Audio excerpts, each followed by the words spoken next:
Bem-vindos à nossa conversa de hoje.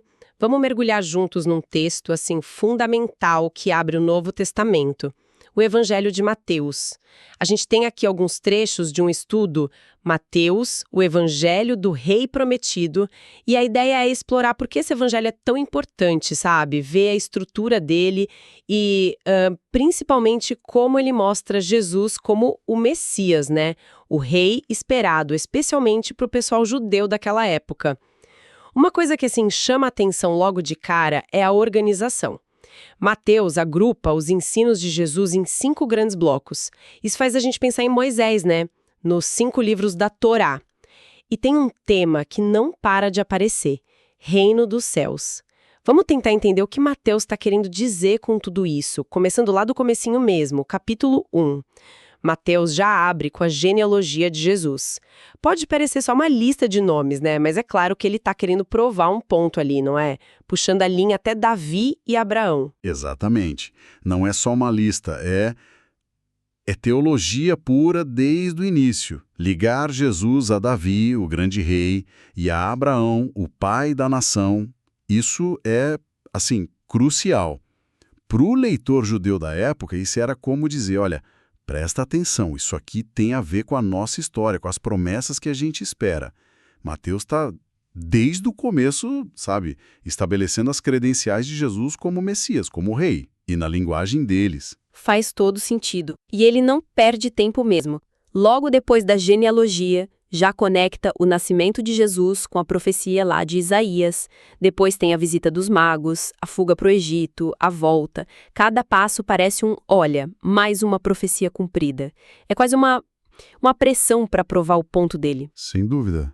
É uma estratégia muito forte, né? Mateus está, tipo assim, tecendo uma coxa de retalhos com a vida de Jesus e as profecias do Antigo Testamento. A mensagem ali é clara. Esse Jesus não surgiu do nada. Ele é o ponto final, o clímax daquilo que Deus vinha falando há séculos pelos profetas. Ele é o ápice da história de Israel. Essa base toda que ele constrói nos primeiros capítulos, então, prepara o cenário para a chegada de João Batista lá no capítulo 3. Uma figura forte, né? Pregando arrependimento lá no deserto. Qual o papel dele nesse começo? O João é o precursor. É o cara que chega antes para anunciar o rei, preparar o caminho exatamente como estava previsto, né? E a mensagem dele, arrependimento, é chave, porque sinaliza o que é preciso para entrar nesse reino que está chegando. Tem que mudar a cabeça, mudar a vida, e aí vem o batismo de Jesus por ele, que é um momento, fundamental. Sim, aquela cena incrível no Rio Jordão, a voz do céu, o Espírito descendo. Parece quase uma coroação divina, não acha? É uma unção, uma confirmação pública. A voz do Pai, este é o meu Filho amado. Declara quem Jesus é, e o Espírito o capacita para o ministério. Logo depois, a tentação no deserto, no capítulo 4, serve para quê? Para mostrar que Jesus é fiel, é reto, diferente das falhas de Israel lá atrás. Ele vence usando a palavra. Mostra que está qualificado para ser o representante de Deus. E aí sim, ele começa a pregar.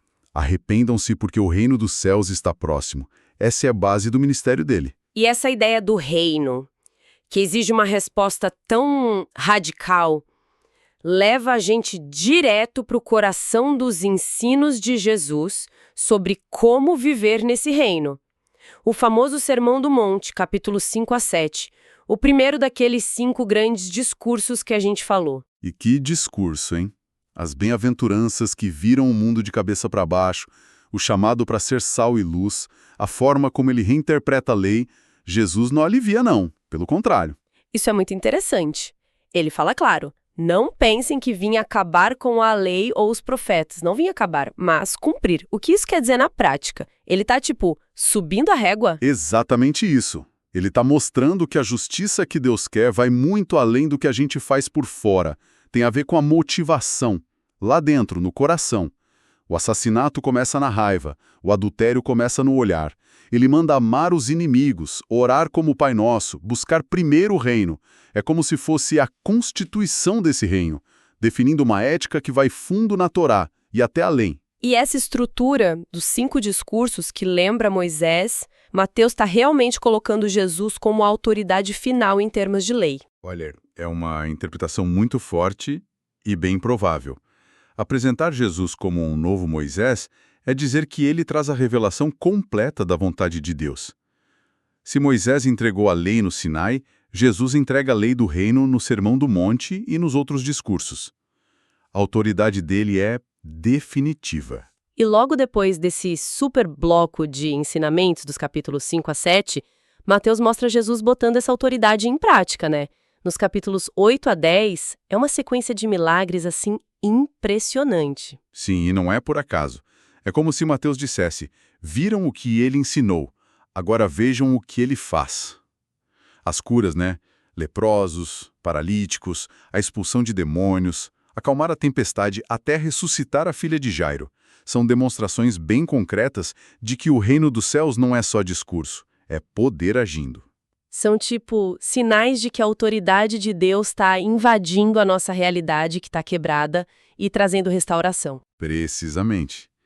Os milagres são como pequenas amostras do mundo que está vindo, onde doença, caos, mal, morte, nada disso vai ter lugar. São as credenciais do rei, mostrando que ele tem poder sobre tudo. E essa parte termina com Jesus passando essa missão e autoridade adiante, para os 12 discípulos no capítulo 10. O envio dos 12. Ele dá instruções, avisa que vai ter perseguição, mas promete o Espírito Santo. É como se a missão do reino estivesse se multiplicando. Isso. O rei envia seus embaixadores. Eles têm que levar a mesma mensagem, o mesmo poder. Mas Jesus é realista. Vão enfrentar oposição, igual a ele. A promessa do Espírito é a garantia, né? De que não vão estar sozinhos nessa. Só que essa autoridade toda, essa mensagem de Jesus, não é aceita por todo mundo, né? Como a gente vê a partir do capítulo 11. As reações começam a ficar bem divididas. É verdade. Alguns ficam maravilhados, mas outros começam a rejeitar forte, especialmente os líderes religiosos. Até o João Batista, que está preso, manda perguntar se Jesus é mesmo aquele que devia vir. Sabe, isso mostra a tensão, a confusão que Jesus causava mesmo entre os mais próximos. E como Jesus lida com essa complicação toda, com a rejeição, com a dúvida? Ele aponta para as obras dele como prova. Os cegos veem, os coxos andam. E aí, de forma bem significativa, no capítulo 13, ele começa a usar muitas parábolas para falar do reino. É como se ele mudasse o jeito de falar dependendo de quem está ouvindo. As parábolas do semeador, do joio e trigo, do tesouro escondido, da pérola, da rede. Histórias que parecem simples, mas cheias de significado sobre esse reino. O que elas mostram pra gente? Elas revelam coisas cruciais e às vezes meio misteriosas sobre o reino. Explicam, por exemplo, por que ele cresce mesmo com oposição, o semeador, os tipos de solo, porque o bem e o mal convivem por um tempo, joio e trigo, o valor imenso de fazer parte dele, tesouro, pérola, e a certeza do julgamento final que vai separar todo mundo, a rede. As parábolas mostram que o reino chegou com Jesus, sim, mas de um jeito discreto, não como uma revolução política imediata. Ele vai crescendo, se desenvolvendo até o fim. Essa história continua com mais milagres, tipo a multiplicação dos pães, Jesus andando sobre as águas, mas aí a gente chega num ponto-chave, no capítulo 16. A confissão de Pedro. Tu és o Cristo, o Filho do Deus vivo. Parece o auge da revelação, né? Sem dúvida. É um momento crucial. Pela primeira vez, um discípulo fala claramente quem Jesus é: Messias e Deus. É um reconhecimento fundamental. Mas o que vem logo em seguida é tão importante quanto. E na época, foi um choque para os discípulos. Jesus começa a falar da própria morte e ressurreição. Logo depois de ser chamado de Messias, ele anuncia que vai sofrer. Isso deve ter sido um balde de água fria nas expectativas deles, hein? Com certeza absoluta. Isso muda tudo sobre o que eles pensavam que era o Messias. O rei que Mateus apresenta não vem primeiro para esmagar os romanos como muitos queriam. O caminho dele para a glória passa pelo serviço, pelo sofrimento no lugar de outros, pela cruz. A realeza dele se mostra primeiro na entrega, do sacrifício.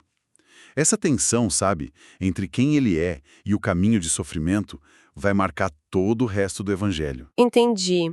E os capítulos seguintes, 18 a 20, continuam falando de temas como humildade, perdão radical, os perigos da riqueza para quem quer seguir Jesus, até que a coisa fica muito tensa com a chegada em Jerusalém. Sim, a entrada triunfal no capítulo 21, montada num jumentinho cumprindo a profecia de Zacarias, é uma declaração pública da realeza dele, mesmo que humilde. O povo aclamando e logo depois ele purificando o templo, expulsando os vendedores, são atos que batem de frente com as autoridades religiosas e políticas. É um confronto direto. E as parábolas que Jesus conta ali em Jerusalém, como a dos lavradores maus ou a do banquete de casamento, são bem duras, né? São parábolas de julgamento, sim.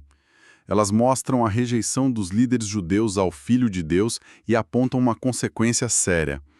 A vinha, que representa Israel, ou melhor, a liderança, vai ser entregue a outros. A oferta do reino, que foi rejeitada pelos primeiros convidados, vai ser estendida para quem estava de fora, incluindo os não-judeus. Mateus está registrando ali uma virada gigantesca na história da salvação.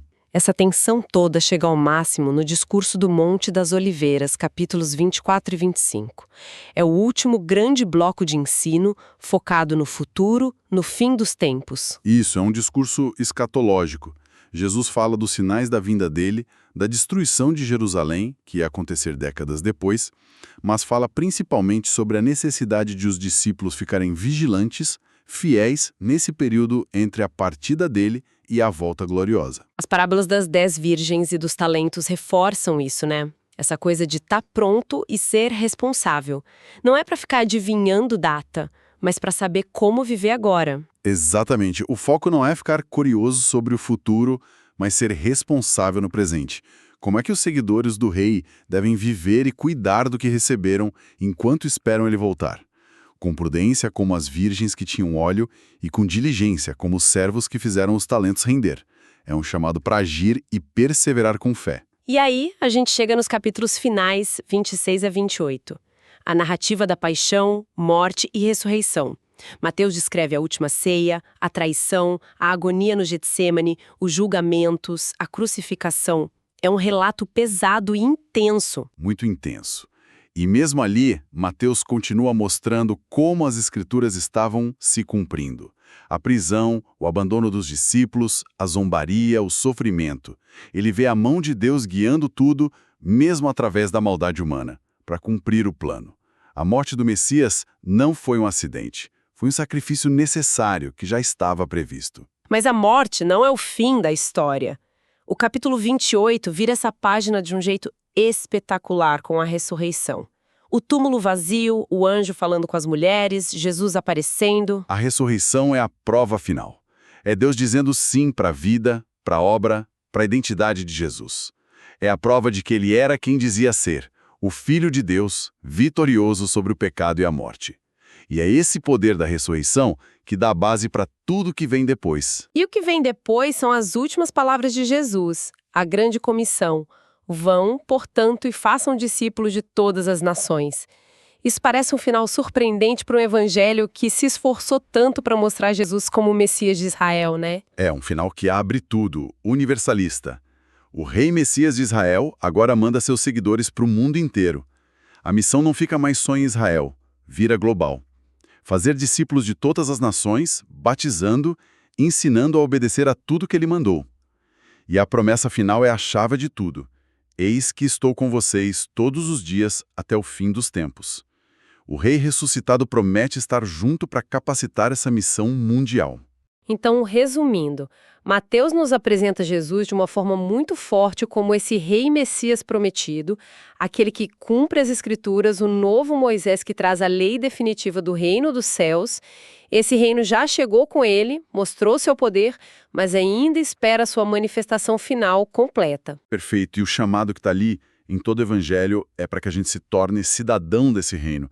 Não como uma religião só por fora, que Jesus criticou tanto, né?